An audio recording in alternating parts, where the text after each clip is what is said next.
Hey guys, PMHK here, obviously. So I've been with the iPad Air for basically 48 hours, and I wanted to jump here quickly and give you guys a couple of thoughts that I have on the Touch ID right here that this guy comes with. Now, I love a lot of things about this Touch ID, which include the fact that it's actually a really quite big button, so it actually covers a lot of your finger when you're using it to unlock your device. And as well as when you switch the orientation, you can actually also set up this finger on this hand for you to unlock it this side here. And also when the tablet is laying down, you can actually also unlock it in this direction, which comes really handy if the tablet is on the table. Now, that being said, there is also a couple of things that I really noticed that Apple could have done it better than they actually did, and that is the whole mechanism to unlock the actual tablet itself. Now, for you to unlock it, you need to go through two steps, and all of the different ways we can actually use to unlock it, you need those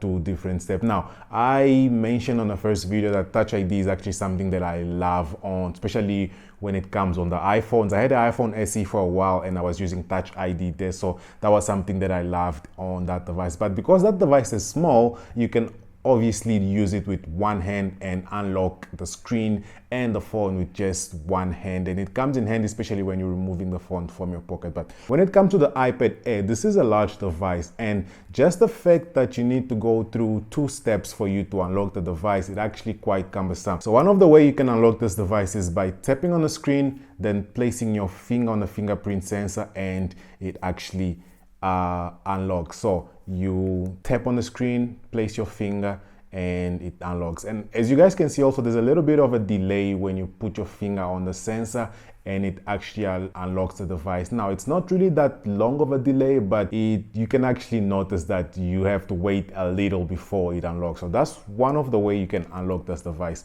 The other way, which I actually don't know why we need to go through two steps for you to unlock. The other one is you press the button and you hold after you press the button and it unlocks. So I do know in most devices this is how it works, but those devices are smartphone and those devices are actually small phones. In the tablet, I would actually really love if you could, for example, raise to wake and then you just place your finger and it unlocks. As you can see, if I just place my finger here, it actually doesn't unlock. I have to go all the way in and tap the button and then it unlocks. Or as I mentioned before, you tap once on the screen and then you actually unlock. Put your finger to hold and unlock. Now, I was wrong in the sense that I actually thought just the Touch ID on the iPad Air would work better than the Face ID. Now, I have used the iPad Pro for a while, the 2018 model, and on that model, if I remember correctly, you can always just lift the iPad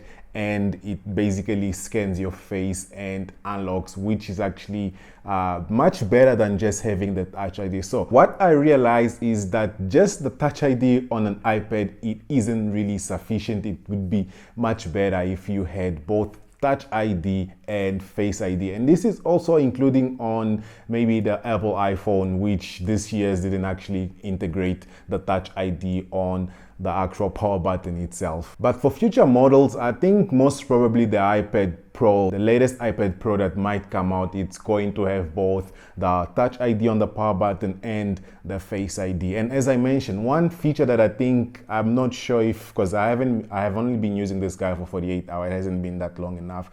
If I could just raise to wake and then unlock, that would actually be something great. But then again, this is supposed to be a budget device, and I think Apple is actually using these small features to differentiate between this guy and the iPad Pro that might come out maybe in a year or just beginning of the first quarter of next year, which is 2021. So yeah, this is gonna be it for this video. I really just wanted to jump here quickly and talk to you guys about the Touch ID, which is something that I realized that it's not as I actually was expecting it was going to be. So if you haven't watched my first video, which is the one that I unboxed this guy, make sure you go and you watch. I'm also going to link it up here to make it much easier for you guys to watch it.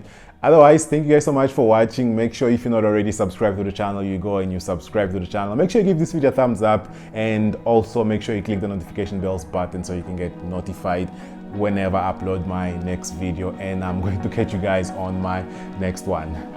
Peace.